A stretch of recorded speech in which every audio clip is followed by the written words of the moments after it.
இணைந்திருக்கிறோம். சிறிய விளம்பர இடைவேளையை தொடர்ந்து தொடர்ச்சியாக நிகழ்ச்சியில் யாழ்குடா நாட்டிலிருந்து வெளிவந்திருக்கக்கூடிய 4 பத்திரிகைகளின் செய்திகளின் ஒரு மேற்பார்வையோடு இணைந்திருக்கலாம்.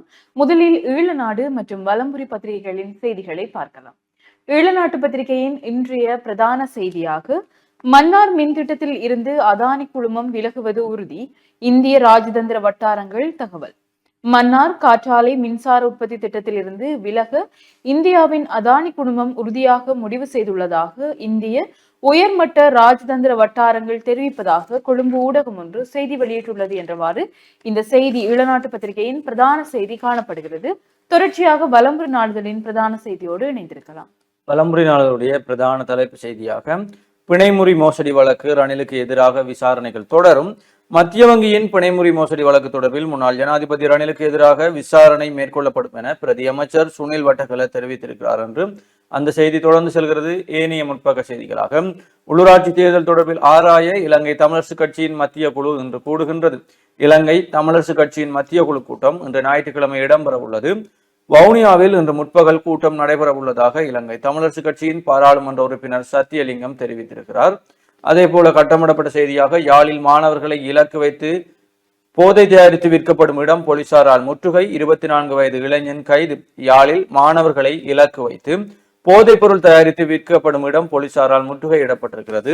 இதன் போது சந்தேகத்தில் 24 வயது இளைஞன் ஒருவர் கைது செய்யப்பட்டிருக்கிறார். யாழ் மாவட்ட போலீஸ் புலனாய்வு பிரிவினருக்கு கிடைக்கப்பட்ட ரகசிய தகவலுக்கு அமைவாக வண்ணார்பண்ணை சிவன் கோயிலின் பின் வீதியான மானிப்பாய் வீதிக்கு அண்மித்த ஒரு வீட்டில் வைத்து கஞ்சா கலந்த மாவாப்பாக்கு தயாரித்துக் கொண்டிருந்த போது சந்தேக நபர் கைது செய்யப்பட்டிருக்கிறார். இதன் போது கஞ்சா கலந்த 4 கிலோ 250 கிராம் மாவாப்பாக்கு, பீடித்தூள் 12 கிலோ 500 கிராம் மற்றும் வாசனை திரவியம் 24 டின் போன்ற பொருட்கள் கைப்பற்றப்பட்டிருக்கிறது. இது தொடர்பில் மேலதிக விசாரணையினை யாழ்ப்பாணம் போலீசார் மேற்கொண்டு வருவதுடன் சந்தேக நபரை நீதிமன்றில் முற்படுத்த நடவடிக்கையும் எடுக்கப்பட்டிருக்கிறது என்று அந்த செய்தி காணப்படுகிறது. கரவட்டியில் மாணவன் சடலமாக மீட்பு, கச்சாயத்திற்கில் கல்சியம் நீக்கிய அருந்திய குடும்பஸ்தர் உயிரிழப்பு என்ற செய்தியும், பிள்ளைகளை ஒவ்வொரு நாளும் தேடி தேடி நீதியின்றி இறந்து கொண்டிருக்கின்றோம், உறவுகள் வட்டுவாகலில் போராட்டம் என்ற புகைப்படம் தாங்கிய செய்தியும், நிலையான பங்குதாரராக IMF செயற்படும் ஜனாதிபதியிடம் IMF பணிப்பாளர் என்ற செய்தியும், ரணிலின் தொங்கு பாலத்திலேயே அனூர் அரசு பயணிக்கின்றது, எதிர்க்கட்சி தலைவர் சஜித். தேசிய மக்கள் சக்தி அரசாங்கம் ரணிலின் தொங்கு பாலத்திலேயே பயணிக்கிறது என்று எதிர்க்கட்சி தலைவர் சஜித் பிரேமதாசா தெரிவித்தார். ஐக்கிய ஊழியர் சங்கத்தின் பிரதிநிதிகளுடன் நேற்று முன்தினம் இடம்பெற்ற சந்திப்பின் போதே அவர் இவ்வாறு தெரிவித்தார் என்று அந்த செய்தி காணப்படுகிறது. இவைதான் வலம்புரி நாளிதழுடைய முற்பக்க செய்திகளாக இருக்கிறது. தொடர்ச்சியாக ஈழநாட்டு பத்திரிகையின் ஏனைய முற்பக்க செய்திகளை பார்க்கலாம். ஈழநாட்டு பத்திரிகையின் ஏனைய முற்பக்க செய்திகளாக வடக்கின் பெரும் சமரில் சென்ட் ஜோன்ஸ் வெற்றி என்ற புகைப்படம் தாங்கிய செய்தியும், வடக்கின் பெரும் சமர் என அழைக்கப்படும் பரியோவான் கல்லூரிக்கும் யாழ் மத்திய கல்லூரிக்கும் இடையில் நடைபெற்ற போட்டியில் பரியோவான் கல்லூரி வெற்றி பெற்றுள்ளது என்றவாறு இந்த செய்தி காணப்படுகிறது. அதனைத் தொடர்ந்து பிள்ளைகள் தண்டிக்கப்படுவதை தடுக்கும் சட்டம் விரைவில் தேவை, நீதி அமைச்சர் சபையில் வலியுறுத்து. பிள்ளைகள் தண்டிப்பதற்கு தடை விதிக்கும் சட்டம் ஒன்று மிகவும் விரைவில் நிறைவேற்றப்பட வேண்டும் என நீதிமன்ற மற்றும் சிறைச்சாலைகள் மறுசீரமைப்பு அமைச்சர் ஹர்ஷன நாணயக்கார தெரிவித்துள்ளார் என்றவாறு இந்த செய்தி காணப்படுகிறது. யாழில் மாணவியை வீடியோ எடுத்த யூடியூபர் விவரம் கோரிய மனித உரிமை ஆணைக்குழு. யாழ்ப்பாணத்தில் உள்ள பிரபல யூடியூபர் ஒருவர் ஏழ்மையான குடும்பம் ஒன்றிற்கு உதவுவதாக கூறி அவர்களின் வீட்டிற்குள் நுழைந்து அங்கு மாணவி ஒருவரை கட்டாயப்படுத்தி வீடியோ எடுக்க முயன்ற சம்பவம் தொடர்பான வீடியோ சமூக வலைதளங்களில் வைரல் ஆகியுள்ளதை தொடர்ந்து சம்பவத்துடன் தொடர்புடையவர்களின் பெயர் விவரங்களை இலங்கை மனித உரிமை ஆணைக்குழு கோரியுள்ளது. வறுமை கோட்டிற்குட்பட்ட குடும்பங்களுக்கு உதவி செய்வதாக கூறி குறித்த யூடியூபர் பல காணொளிகளை வெளியிட்டு வருகிறார். அதிகமாக புலம்பெயர்ந்தோரிடம் பணத்தை பெற்று இந்த செயற்பாட்டை செய்து வருவதாக காணொளிகளில் குறிப்பிட்டுள்ளார். அந்த வகையில் குடும்பம் ஒன்றிற்கு உதவி செய்வதாக தெரிவித்து குறித்த யூடியூபர் பெண்ணின் வீட்டிற்குள் வந்துள்ளார். இதன் போது அங்கிருந்த மாணவி தன்னை காணொளி எடுக்க வேண்டாம் என கூறிய போதிலும் வலுக்கட்டாயமாக அவரை காணொளி எடுக்க முயன்றுள்ளார். எனினும் அந்த மாணவி அதற்கு மறுத்ததால் கடுமையான வார்த்தை பிரயோகத்தால் குறித்த யூடியூபர் அவரையும் அவரின் தாயையும் திட்டியுள்ளார். இந்த நிலையில் குறித்த காணொளி சமூக ஊடகங்களில் வைரலான நிலையில் குறித்த நபர் மற்றும் குறித்த குடும்பம் தொடர்பான விவரங்களை மனித உரிமை ஆணைக்குழு கோரியுள்ளது என்றவாறு இந்த செய்தி காணப்படுகிறது. அதனைத் தொடர்ந்து தமிழரசு கட்சியின் மத்திய குழு இன்று வவுனியாவில் கூடுகிறது என்ற செய்தியும், மத்திய வங்கி பத்திர மோசடி ரணில் மீது புதிய விசாரணை, முன்னாள் ஜனாதிபதி ரணில் விக்ரமசிங்க மீதான குற்றச்சாட்டுகள் குறித்து அரசாங்கம் புதிய விசாரணையை தொடங்கும் என பொது பாதுகாப்பு மற்றும் பாராளுமன்ற விவகார பிரதி அமைச்சர் சுனில் வட்டக்கல தெரிவித்துள்ளார் என்று இந்த செய்தி காணப்படுகிறது. நாணய நிதிய திட்டத்துடன் முன்னோக்கி செல்ல தயார் உறுதியளித்தார் ஜனாதிபதி அனுர என்ற செய்தி.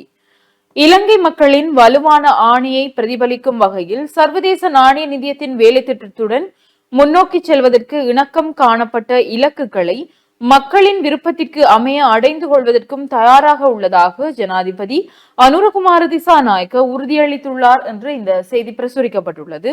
அதனைத் தொடர்ந்து கட்டமிடப்பட்ட செய்திகளாக கைது வேட்டை மூலம் எமது பயணத்தை தடுக்க முடியாது, நாமல் ராஜபக்ஷவிற்கு சூளுரை என்ற செய்தி. கைது வேட்டை மூலம் எமது அரசியல் பயணத்தை தடுக்க முடியாது என்று பொதுஜன பெரமுன கட்சியின் தேசிய அமைப்பாளர் நாமல் ராஜபக்ஷ சூளுரைத்துள்ளார் என்ற செய்தியோடு யாழில் கல்சியம் நீக்கி திரவத்தை அருந்திய குடும்பஸ்தர் உயிரிழப்பு. யாழ்ப்பாணத்தில் கல்சியம் நீக்கி திரவத்தை அருந்திய நபர் ஒருவர் நேற்று யாழ்ப்பாணம் போதனா வைத்தியசாலையில் உயிரிழந்துள்ளார். கச்சாய் தெற்கு கொடிகாமம் பகுதியைச் சேர்ந்த பேரம்பலம் யோகேஸ்வரன் என்பவரே இவ்வாறு உயிரிழந்துள்ளார். குறித்த நபர் நேற்று முன்தினம் அவரது வீட்டில் இருந்த கல்சியம் நீக்கி திரவத்தை அருந்தினார். இதனை அடுத்து அவர் சாவகச்சேரி ஆதார வைத்தியசாலைக்கு கொண்டு செல்லப்பட்டு அங்கிருந்து மேலதிக சிகிச்சைக்காக யாழ்ப்பாணம் போதனா வைத்தியசாலையில் சேர்ப்பிக்கப்பட்ட நிலையில் சிகிச்சை பலனின்றி உயிரிழந்துள்ளார் என்றவாறு இந்த செய்தி காணப்படுகிறது. அதனைத் தொடர்ந்து ஆகஸ்டில் பதவி துறப்பேன் சபையில் கூறினார் அர்ச்சுனா எம்பி. எதிர்வரும் ஆகஸ்ட் மாதம் பாராளுமன்ற உறுப்புரிமையை ராஜினாமா செய்து அந்த பதவியை பெண் பிரதிநிதி ஒருவருக்கு வழங்குவேன் என்று யாழ் மாவட்ட பாராளுமன்ற உறுப்பினர் ராமநாதன் அர்ச்சுனா தெரிவித்துள்ளார். பாராளுமன்றத்தில் நேற்று இடம்பெற்ற 2025ஆம் ஆண்டிற்கான வரவு செலவு திட்டத்தின் மகளிர் மற்றும் சிறுவர் அலுவல்கள் மீதான குழுநிலை விவாதத்தில் உரையாற்றுகையிலே மேற்கண்டவாறு குறிப்பிட்டார் என்று இளநாட்டு பத்திரிகையின் முற்பக்க செய்திகள் காணப்படுகிறது. தொடர்ச்சியாக உட்பக்க செய்திகளை பார்க்கலாம். பெண்களுக்குரிய அங்கீகாரத்தை அரசியல் கட்சிகள் வழங்க வேண்டும், ஹபே நிறைவேற்று பணிப்பாளர் தெரிவிப்பு என்ற ஒரு புகைப்படம் தாங்கிய செய்தியும், இளைஞர்கள் தொழில் சந்தையை பயன்படுத்திக் கொள்ள வேண்டும், யாழ் மேலதிக அரசு அதிபர் வலியுறுத்து என்ற செய்திகளும் இங்கே பிரசுரிக்கப்பட்டுள்ளது. இதனைத் தொடர்ந்த செய்திகளாக அதானி நிறுவன மின் திட்டம் ரத்து செய்யப்படவில்லை, இந்தியாவின் அதானி நிறுவனத்துடன் மேற்கொள்ள திட்டமிட்ட காற்றாலை மின் உற்பத்தி திட்டம் இன்னும் ரத்து செய்யப்படவில்லை என்று வலசக்தி அமைச்சர் குமார ஜெயக்கொடி தெரிவித்துள்ளார் என்று இந்த செய்தி ஒன்று பிரசுரிக்கப்பட்டுள்ளது. அதனைத் தொடர்ந்து 2 லொரிகள் மோதி 2 மருத்துவமனையில். மொனராகலை மாவட்டம் வெள்ளவாய தனமல்லிவ பிரதான வீதியில் ஊவா குடாஓயா பகுதியில் 2 லொரிகள் ஒன்றுடன் ஒன்று மோதி விபத்துக்குள்ளானதாக ஊவா குடாஓயா போலீசார் தெரிவித்துள்ளனர் என்ற அந்த புகைப்படம் தாங்கிய செய்தி ஒன்று இங்கே பிரசுரிக்கப்பட்டுள்ளது. அதனைத் தொடர்ந்து செய்திகளாக கைகாட்டி சந்தியில் காட்டு யானைகள், மக்கள் கடும் அச்சம். அம்பாறை மாவட்டம் சம்மாந்துறை பிரதேச செயலாளர் எல்லைக்குட்பட்ட ஹைகாட்டி சந்தி பகுதிக்குள் நேற்று முன்தினம் வெள்ளிக்கிழமை இரவு காட்டு யானைகள் நுழைந்துள்ளன. இதனால் பிரதேசவாதிகள் கடும் அச்சத்திற்குள்ளாகியுள்ளனர். இந்த பிரச்சனைகளுக்கு நிரந்தர தீர்வு வழங்குமாறு உரிய அதிகாரிகளிடம் பிரதேசவாதிகள் கோரிக்கை விடுத்துள்ளனர் என்றவாறு இந்த செய்தி தொடர்ந்து செல்கிறது. வடக்கு கிழக்கில் சிதைவடைந்துள்ள வீதிகள், பாலங்களை புனரமையுங்கள், அரசிடம் ரிஷாட் எம்பி கோரிக்கை என்ற செய்திகளும் காணப்படுகிறது. அதனைத் தொடர்ந்த செய்திகளாக ஈப்போசா பஸ் மோட்டார் சைக்கிள் மோதி விபத்து, ஒருவர் படுகாயம். ஈப்போசா பஸ் மோட்டார் சைக்கிள் மோதி இடம்பெற்ற விபத்தில் சிக்கி ஒருவர் படுகாயமடைந்துள்ளார். நேற்று சனிக்கிழமை காலை 7:40 மணியளவில் கொழும்பு பாதுக்க பொரேஹொதர பிரதேசத்தின் இந்த விபத்து இடம்பெற்றுள்ளது. இலங்கை போக்குவரத்து சபைக்கு சொந்தமான பஸ் மற்றும் மோட்டார் சைக்கிள் ஒன்று மோதியதில் இவ்விபத்து இடம்பெற்றுள்ளது. விபத்தில் மோட்டார் சைக்கிள் சாரதி படுகாயமடைந்த நிலையில் சிகிச்சைக்காக மருத்துவமனையில் சேர்க்கப்பட்டுள்ளார் என்றவாறு இந்த செய்தி காணப்படுகிறது. அதனைத் தொடர்ந்து சொகுசு ஜீப்புடன் 2 கைது.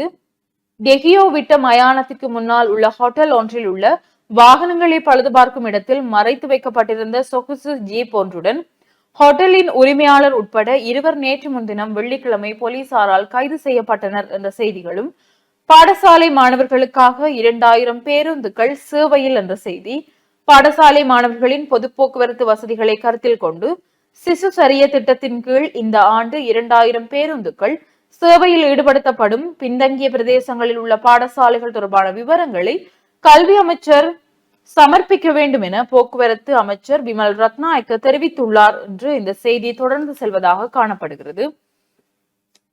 வலிந்து காணாமல் ஆக்கப்பட்டவர்களின் உறவினர்கள் முல்லைத்தீவில் போராட்டம் என்ற ஒரு புகைப்படம் தாங்கிய செய்தியும், வடக்கில் சிறுபோகத்தில் நவீன தொழில்நுட்ப வசதி, கிளிநொச்சியில் கலந்துரையாடல் என்ற செய்தியோடு இலங்கை படகு தமிழகத்தில் மீட்பு என்ற புகைப்படம் தாங்கிய செய்தியும் இங்கே பிரசுரிக்கப்பட்டுள்ளது.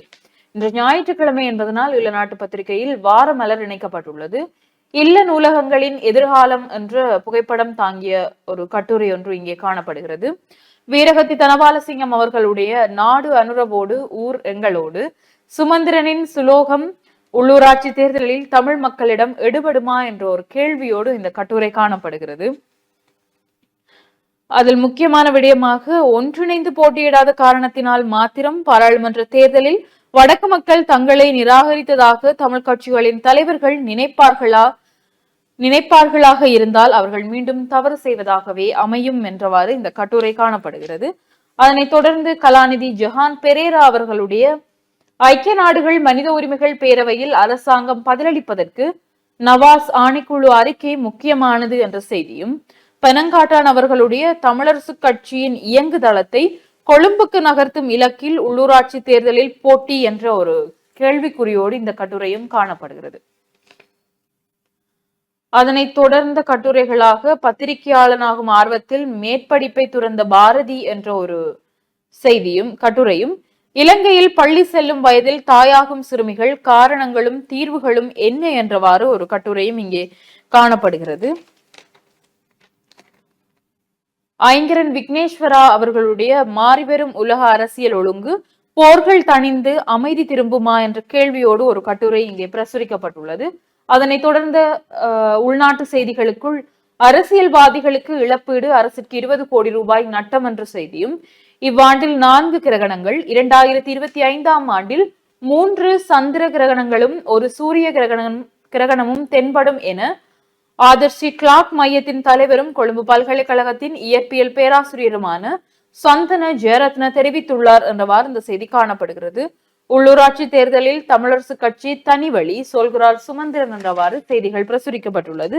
இதனைத் தொடர்ந்த இறுதிப்பக்க செய்திகளாக, பெண்களின் உரிமைகளை அடிப்படை சட்டமாக்குங்கள், எதிர்க்கட்சி தலைவர் கோரிக்கை.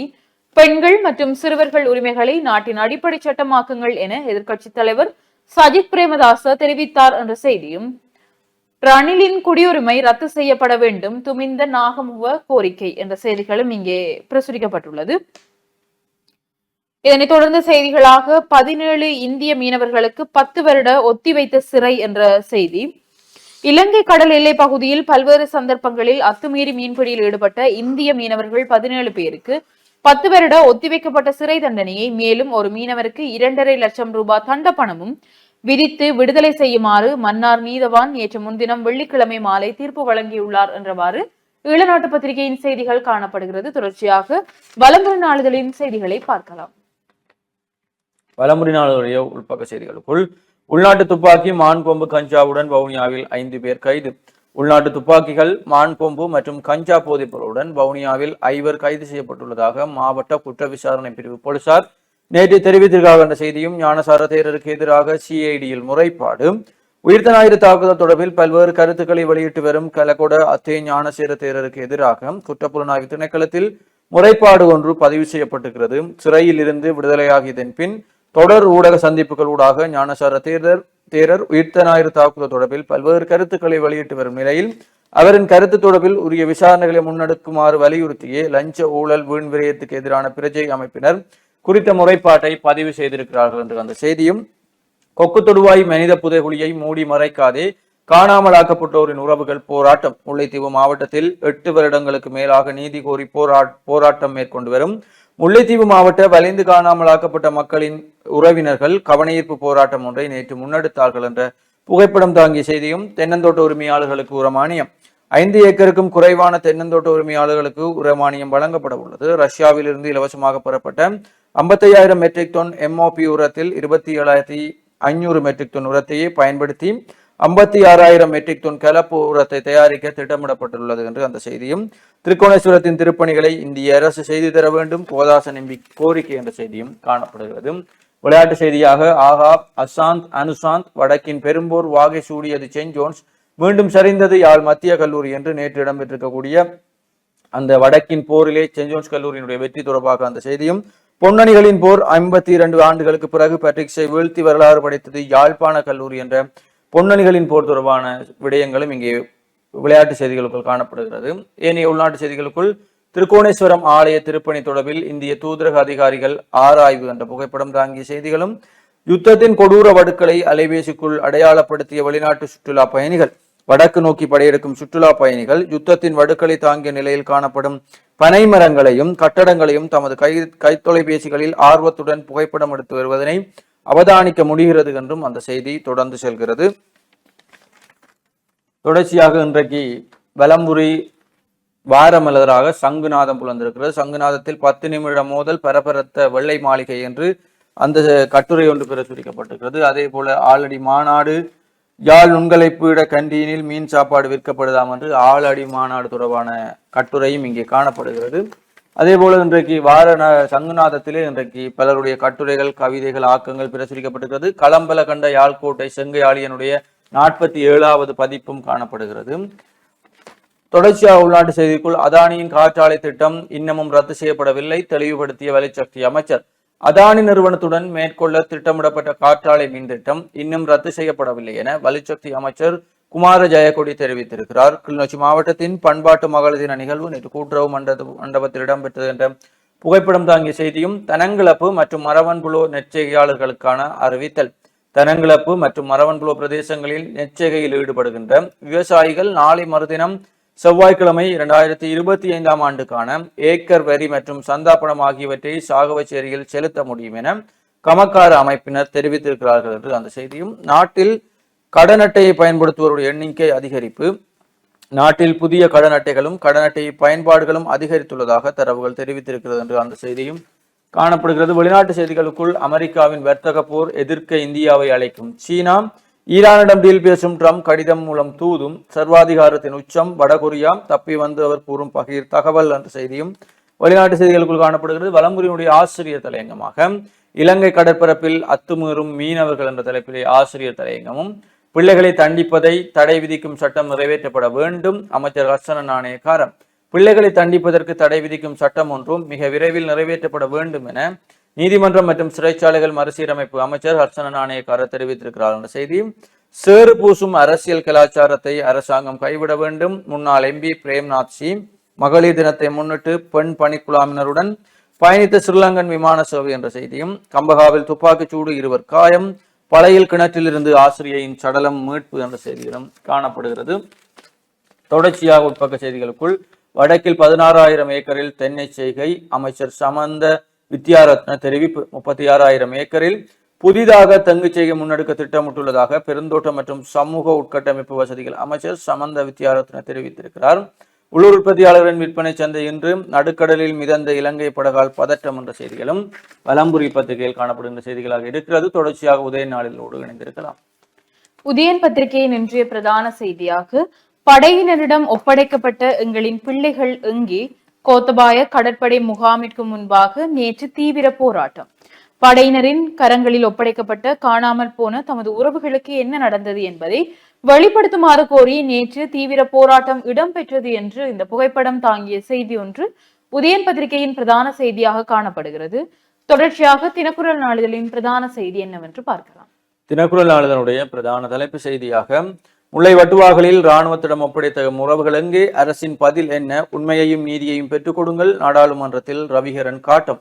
2009ஆம் ஆண்டு இறுதி யுத்தம் நிறைவில் இராணுவத்திடம் கையளிக்கப்பட்டவர்கள் எங்கே? அவர்களை தேடி அலையும் உறவினர்களுக்கு அரசாங்கத்தின் பதில் என்ன என நாடாளுமன்ற உறுப்பினர் ரவிகரன் நாடாளுமன்றத்தில் கேள்வி எழுப்பினார் என்றும் தினக்குரலுடைய தலைப்பு செய்தி தொடர்ந்து செல்கிறது. அதே போல கட்டமிடப்பட்ட செய்திகளாக மாவாப்பாக்கு தயாரித்த இளைஞர் ஒருவர் கைது என்ற செய்தியும், கால்சியம் நீக்கிய குடித்தவர் மரணம், இராணுவத்திடம் ஒப்படைத்த உறவுகள் எங்கே? வட்டுவாகல் பாலத்தில் கண்ணீருடன் போராட்டம். 2009ஆம் ஆண்டு போரின் இறுதியில் இராணுவத்திடம் ஒப்படைக்கப்பட்டு காணாமலாக்கப்பட்டவர்களின் உறவினர்கள் முல்லைத்தீவு வட்டுவாகல் பாலத்தில் தாம் தமது உறவுகளை இராணுவத்திடம் ஒப்படைத்த இடத்தில் கவனஈர்ப்பு போராட்டம் ஒன்றை நடாத்தி இருக்கிறார்கள் என்று புகைப்படம் தாங்கிய செய்தி ஒன்றும் குறிப்பாக 2009ஆம் ஆண்டு இறுதியாக முள்ளிவாய்க்கால் பகுதியில் இடம்பெற்ற யுத்தத்தின் போது வட்டுவாகல் பால பகுதியில் வைத்தே பெரும்பளவான உறவுகள் தங்களுடைய உறவுகளை இராணுவத்திடம் ஒப்படைத்தார்கள். அவர்கள் காணாமலாக்கப்பட்டவர்களாக மாற்றப்பட்டிருக்கும் நிலையிலே அவர்கள் எங்கே என்று அந்த உறவுகள் நேற்றைய தினம் போராட்டம் நடத்தியிருந்ததையும் சமூக வலைதளங்களிலே காணக்கூடியதாக இருந்தது. ஜனாதிபதிக்கு IMF பாராட்டு என்ற செய்தியும், சஜித்தின் வீட்டு திட்டத்தால் வடக்கு மக்களுக்கு பாதிப்பு, சஜித் பிரேமதாசா வீடமைப்பு அமைச்சராக இருந்த காலத்தில் வழங்கப்பட்ட வீட்டு திட்டத்தினால் வடமாகாண மக்கள் பாதிக்கப்பட்டுள்ளதாக நாடாளுமன்ற உறுப்பினர் ரவிகரன் சுட்டிக்காட்டினார். 2018ஆம் ஆண்டு சஜித் பிரேமதாசா வீடமைப்பு அமைச்சராக இருந்த காலத்தில் சுமார் 7,50,000 ரூபாய் பெறுமதியான வீட்டு திட்டம் வழங்கப்பட்டது. பின்னர் ஆட்சி மாற்றம் ஏற்பட்டதால் அந்த வீட்டு திட்ட பணிகள் கைவிடப்பட்டது என்றும் அந்த செய்தி காணப்படுகிறது. மின் கட்டணத்தை அதிகரிக்க அரசு கடும் பிரயத்தனம் என்ற செய்தி, தமிழ் தேசிய கூட்டமைப்பை மீளமைக்கும் முயற்சி தோல்வி, தமிழரசு தனித்தே போட்டியிடும், விலகும் தீர்மானத்தை மறுபரிசீலனை செய்யுங்கள், அதானி குழுமத்திடம் அரசாங்கம் கோரிக்கை, பாடசாலை சேவைக்கு 2000 பஸ்கள் வழங்க திட்டம், மதுபானத்துக்கான வரி உயர்கிறதா என்ற கேள்வியும், வடக்கின் சம்மர் கிரிக்கெட் போட்டி, யாழ் மத்தியை வீழ்த்தி சென்ட் ஜோன்ஸ் வெற்றி என்ற செய்திகளும் தினக்குரலுடைய முற்பக்க செய்திகளாக இருக்கிறது. தொடர்ச்சியாக உதயன் பத்திரிகையின் ஏனைய முற்பக்க செய்திகளோடு இணைந்திருக்கலாம். உதயன் பத்திரிகையின் ஏனைய முற்பக்க செய்திகளாக இரவில் பெண்களிடம் அத்துமீறும் யூடியூபர் அர்ச்சுனா MP கண்டனம். யாழ்ப்பாணத்தில் வறுமையில் உள்ள குடும்பங்களுக்கு உதவி செய்யும் பாசாங்கில் பெண் பிள்ளைகளிடம் அத்துமீறலில் ஈடுபடும் யூடியூப் பேர்வழிகள் தொடர்பில் நாடாளுமன்ற உறுப்பினர் அர்ச்சுனா கடும் கண்டனத்தை பதிவு செய்துள்ளார். இது தொடர்பில் நாடாளுமன்றத்தில் நேற்று அர்ச்சுனா MP தெரிவித்ததாவது, வடக்கு மாகாணத்தில் சில யூடியூப் பேர்வழிகள் பெண்களிடமும் பெண் குழந்தைகளிடமும்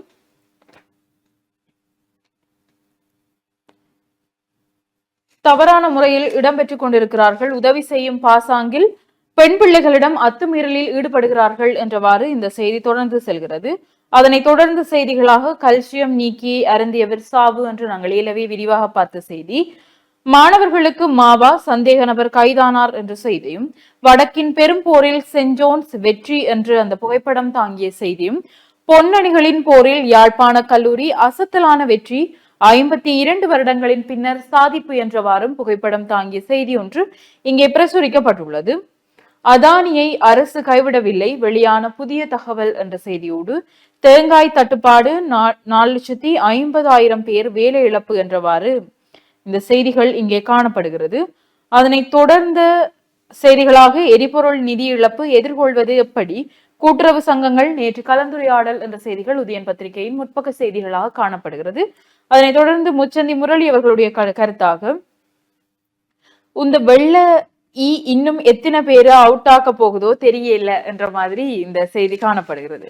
இதனைத் தொடர்ந்து உட்பக்க செய்திகளை பார்க்கின்ற பொழுது, ஒரு குடையின் கீழ் ஐக்கியமாகி தேர்தலை எதிர்கொள்வோம் ஐக்கிய தமிழர் ஒன்றிய கட்சி என்ற செய்தி காணப்படுகிறது. விரிவாக பார்க்கையில், நடைபெற உள்ள உள்ளூராட்சி சபை தேர்தலில் தமிழ் தேசியத்தின் நன்மை கருதி அனைத்து அரசியல் கட்சிகளும் சுயேட்சை குழுக்களும் ஒன்றிணைந்து தேர்தலை எதிர்கொள்வோம் என்று 17 சுயேட்சை குழுக்களின் இணையமான ஐக்கிய தமிழர் ஒன்றிய கட்சி பகிரங்க அழைப்பு விடுத்துள்ளது என்றவாறு இந்த செய்தி காணப்படுகிறது.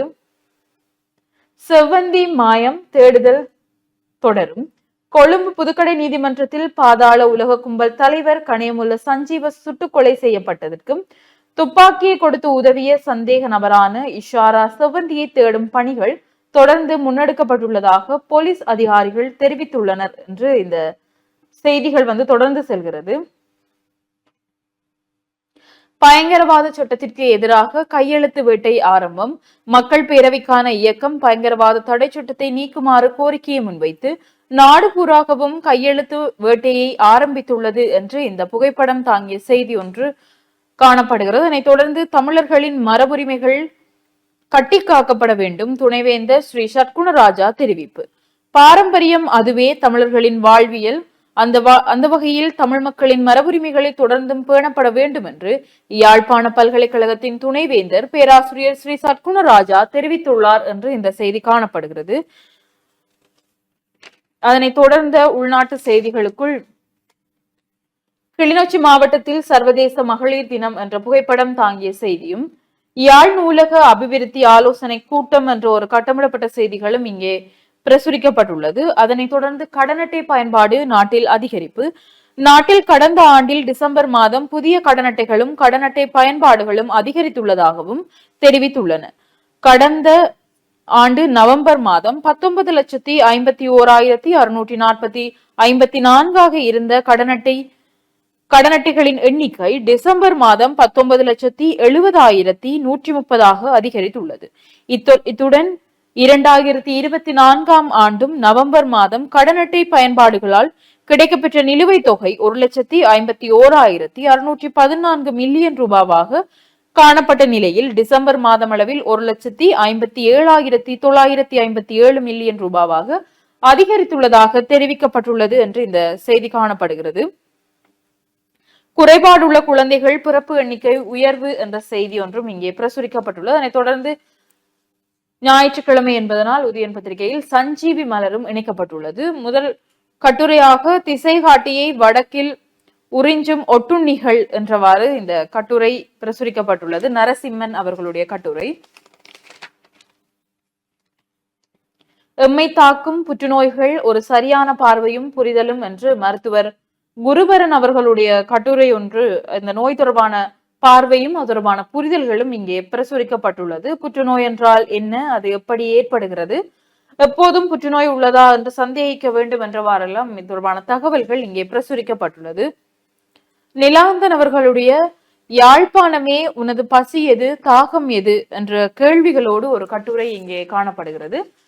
அதனைத் தொடர்ந்து டினேஷா அவர்களுடைய ரஷ்யாவிற்கும் உக்ரைனுக்கும் அப்படி என்றால் வாய்க்கால் சண்டை, அப்படி என்ன வாய்க்கால் சண்டை என்றவாறு ஒரு கட்டுரை இங்கே காணப்படுகிறது. முக்கியமான பகுதியாக உக்ரைன் போன்ற ஒரு சிறு நாட்டை தன் வசப்படுத்துவது அமெரிக்காவின் திட்டமில்லை என்றாலும் சிறு மீனை போட்டு பெரிய மீனை பிடிக்கும் கதையாக உக்ரைன் ஊடாக ரஷ்யாவை கட்டுப்பாட்டுக்குள் கொண்டு வரலாம் என்பது அமெரிக்காவின் மறைமுக திட்டமாக இருக்கின்றது என்றவாறு இந்த கட்டுரை காணப்படுகிறது. அதனைத் தொடர்ந்து சங்க பெண்பால் கவிஞர்களின் பார்வையில் தமிழர் பண்பாடும் வாழ்வியலும் என்று கடந்த வாரத்தின் தொடர் இங்கே காணப்படுகிறது. அதனைத் தொடர்ந்து யசுதிரன் வளர்மதி கைது, குறிவைத்து வேட்டை, ஊடகவியலாளர்களை குறிவைத்து வேட்டை என்ற சென்ற வார தொடர்ச்சி ஒன்றும் இங்கே பிரசுரிக்கப்பட்டுள்ளது. நிர்மலா நித்யா நிம்மதி என்ற ஒரு கவிதை பகுதியும் இங்கே காணப்படுகிறது. அதனைத் தொடர்ந்து சிறுவர்களின் ஆக்கங்களும் இங்கே பிரசுரிக்கப்பட்டுள்ளது. நீங்களும் உங்கள் கைவண்ணங்கள் ஆக்கங்களை, உங்களுடைய பிள்ளைகளின் ஆக்கங்களை அனுப்புவதற்கு 07731655555 என்ற தொலைபேசி இலக்கத்தை தொடர்பு கொள்ள முடியும். தொடர்ச்சியாக உள்நாட்டு செய்திகளை பார்க்கின்ற பொழுது, யாழ் பல்கலைக்கழக தென்மராட்சி மாணவர் ஒன்றியத்தின் ஏற்பாட்டில் காப்போது சாதாரண தர மாணவர்களுக்கான செயலமர்வு யாழ் கச்சாய் மகாவித்தியாலயத்தில் கடந்த மாதம் 23ஆம் திகதி மற்றும் மார்ச் 1ஆம் திகதிகளில் நடைபெற்றது என்று அந்த நிகழ்ச்சிகளின் புகைப்படங்கள் தாங்கிய செய்தி ஒன்று இங்கே பிரசுரிக்கப்பட்டுள்ளது. அதனைத் தொடர்ந்து செய்திகளாக 5 நாடுகளின் தேரர்கள் யாழ்ப்பாணம் வந்தடைவு என்ற புகைப்படம் தாங்கிய செய்திகளும் இங்கே காணப்படுகிறது. அதனைத் தொடர்ந்து இறுதிப்பக்க செய்திகளாக தமிழரசு கட்சியின் மத்திய குழு இன்று என்றவாறும் உதயன் பத்திரிகையின் செய்திகள் காணப்படுகிறது. தொடர்ச்சியாக தினக்குரல் நாளிதழின் ஏனைய செய்திகளை பார்க்கலாம். தினக்குரல் நாளிதழின் ஏனைய செய்திகளுக்குள் தேசிய மகளிர் ஆணைக்குழு விரைவில் ஸ்தாபிக்கப்படும். பாராளுமன்றத்தில் பிரதமர் சுயாதீன தேசிய மகளிர் ஆணைக்குழு வெகு விரைவில் ஸ்தாபிக்கப்பட உள்ளதாக குறிப்பிட்ட பிரதமர் கலாநிதி ஹரணி அமரசூரிய மகளிர் மற்றும் சிறுவர் பாதுகாப்பு தொடர்பில் நடைமுறைக்கு சாத்தியமான சட்டங்கள் இயற்றப்படும் என்றும் தெரிவித்தார். எதிர்த்தரப்பினர் மீது சேறு பூசுவதை அரசாங்கம் கைவிட வேண்டும். பிரேம்நாத் சி தொலவத்த எம்பி தெரிவிப்பு. முன்னாள் ராஜாங்க அமைச்சர் தலைமறைவு, பெண்களுக்கு எதிரான வன்முறை, 109 தொலைபேசி இலக்கம் அறிமுகம். பொது போக்குவரத்தில் பெண்களுக்கு எதிராக இடம்பெறும் வன்முறைகள் தொடர்பாக 109 என்ற துரித தொலைபேசி இலக்கமும் அறிமுகப்படுத்தப்பட்டிருக்கிறது என்ற செய்தியும் காணப்படுகிறது. பொது போக்குவரத்தின் போது பெண்கள் இடையூறுகள் அல்லது அசௌகரியங்களை அல்லது வன்முறைகளை எதிர்கொண்டால் 109 அதாவது 109 என்ற தொலைபேசி இலக்கத்துக்கு தெரிவித்து உங்களுடைய பிரச்சனைகளை கூறுவதன் மூலம் உங்களை பாதுகாத்துக் கொள்ள முடியும் என்று அந்த செய்தி காணப்படுகிறது. முன்னாள் ராஜாங்க அமைச்சர் தலைமறைவு. முன்னாள் ராஜாங்க அமைச்சர் பிரசன்ன ரணவீர தலைமறைவாகியுள்ள நிலையில் அவரை தேடும் பணியை போலீசார் முன்னரமாக மேற்கொண்டு வருகிறார்கள் என்ற செய்தியும். வடக்கின் சமர் கிரிக்கெட் போட்டி. யாழ் மத்தியை வீழ்த்தி செயின்ட் ஜோன்ஸ் கல்லூரி வெற்றி. யாழ் மத்திய கல்லூரி மைதானத்தில் நேற்று நிறைவுக்கு வந்த 118வது வடக்கின் சமர் கிரிக்கெட் போட்டியில் யாழ் மத்திய கல்லூரியை 5 விக்கெட்டுகளால் வெற்றி பெற்று செயின்ட் ஜோன்ஸ் கல்லூரி வெற்றி வாகை சூடி இருக்கிறார்கள் என்று அந்த செய்தி காணப்படுகிறது. அதேபோல் உள்ளூராட்சி தேர்தலும் ஊசலாடும் தமிழ் தேசிய கட்சிகளும் என்று நெடுந்தீவு ஜெயபாலன் அவர்களுடைய கட்டுரை ஒன்றும், தமிழ் கட்சி அரசாங்க கட்சி என்ற பாகுபாடு பாராமல் மக்களுக்கு சேவை செய்யக்கூடியவரா என்பதை பார்த்து தெரிவு செய்ய முன்வர வேண்டும். இது மக்களின் ஜனநாயக கடமையும் கூட. ஒரு தேர்தலில் மக்கள் விடும் பிழை அவர்களை 5 ஆண்டுகளுக்கு வருந்த செய்துவிடும் என்று அந்த செய்தி. இந்திய மீனவர்கள் தம் தவறை உணராமல் மீனவர் பிரச்சினைக்கு தீர்வுக்கு சாத்தியமில்லை. திருடனாய் பார்த்து திருந்தாவிட்டால் திருட்டை ஒழிக்க முடியாது என்பது போன்று இந்திய கடற்தொழிலாளர்கள் பிரச்சனையும் தீர்க்கப்பட வேண்டுமாயின் இந்திய கடற்தொழிலாளர்கள் தங்களுடைய தவறினை புரிந்து கொண்டு மாற்று தொழில்முறைகளுக்கு தங்களை பழக்கப்படுத்திக் கொள்ள வேண்டும் என்று முன்னாள் கடற்தொழில் அமைச்சரும் ஈழ மக்கள் ஜனநாயக கட்சியின் செயலாளர் நாயகமான டக்ளஸ் தேவானந்தா சமகாலத்திலே அரசியல் நிலவரங்கள் தொடர்பாக தினக்குரலுக்கு வழங்கிய செவ்வியில் தெரிவித்திருக்கிறார். செய்தி: யானை மனிதன் மோதல் தீர்வு கண்ட கணவான்களே, இது விவசாயிகளின் குமுறல் என்று பாஸ்கர் அவர்களுடைய கட்டுரை ஒன்றும் இங்கே காணப்படுகிறது. இலங்கையின் பழைய காவலர், கரைபடிந்த மரபுக்கு சொந்தக்காரன் டாக்டர் தேவநாயகம் தேவானந்த் அவர்களுடைய கட்டுரையும் பிரசுரிக்கப்பட்டிருக்கிறது. இன்றைய தினம் வார மலர் என்ற ரீதியிலே பல ஆக்கங்கள் இங்கே பிரசுரிக்கப்பட்டிருக்கிறது, கவிதைகள், கட்டுரைகள் என்று. அதே போல வெள்ளை மாளிகையில் கேலி பொருளான ஜெலன்ஸ்கி இந்தியா அறிய வேண்டிய செய்தி என்ன என்ற செய்தி வெளிநாட்டு கட்டுரை ஒன்றும் பிரசுரிக்கப்பட்டிருக்கிறது.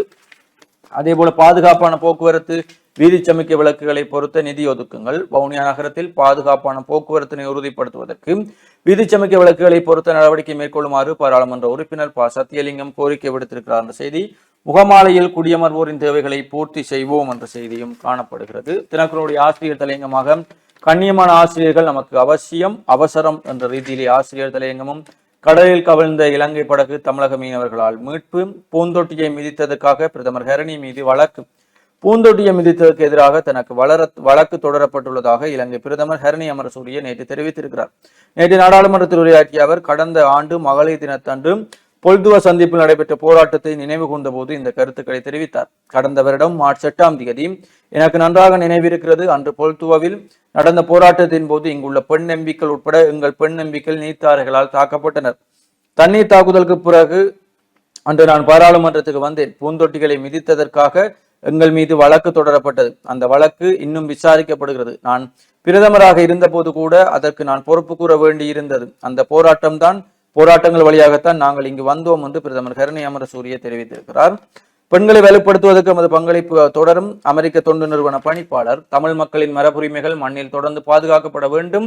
யாழ் பல்கலைக்கழக துணைவேந்தர், தமிழ் மக்களின் மரபுரிமைகள் இந்த மண்ணில் தொடர்ந்தும் பாதுகாக்கப்பட வேண்டும்.